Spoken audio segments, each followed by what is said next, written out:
The partnership between Jaguar and Bloodhound is a relationship made in heaven. I mean, it really is.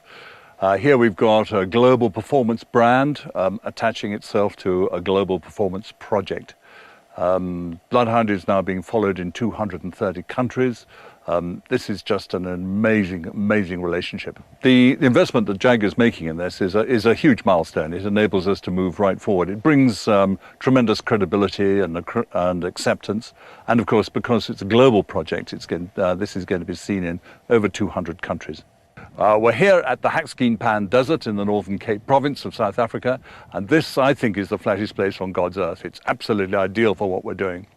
And to give you an idea, along the measured mile area on this desert, if you're looking at a 2-kilometer section, the dip in the middle is just 61 millimeters. This place is very, very flat.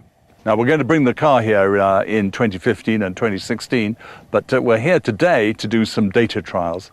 And the idea is to fly the jet down the track at high speed and export the data from the jet, and then to run the car at very high speed down the track as well and export that data. And to see that the whole data system works, because of course that's absolutely essential for the 2015 and 2016 operations. Right now, the F-Type R all-wheel drive, this is absolutely ideal. It's ideal for the desert because basically the desert has got a different surface to a conventional asphalt type surface. So we've got what we call a low mu, a low level of grip. And when you're driving a car really fast on the desert like this, you need obviously very, very good stability.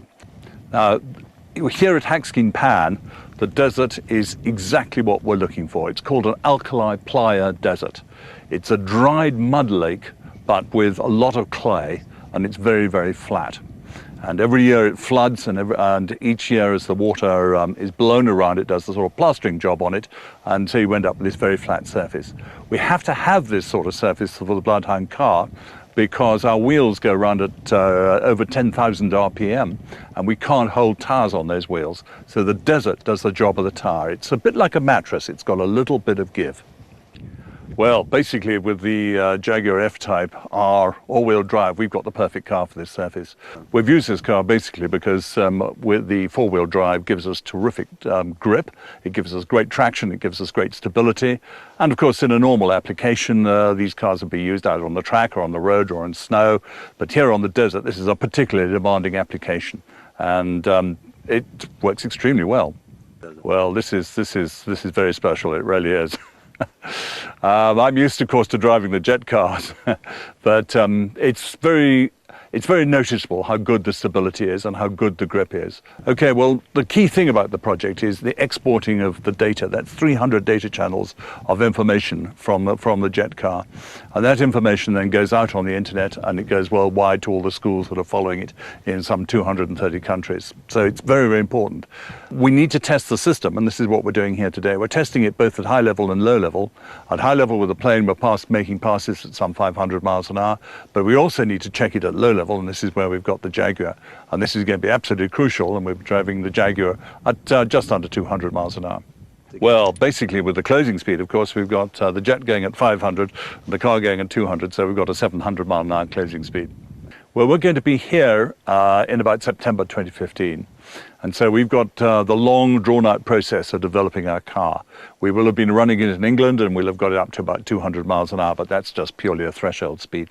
So when we come here, we'll start to work up towards our target of 800 miles an hour. In other words, marginally just supersonic. So certainly the public will get the supersonic bangs, which will be spectacular.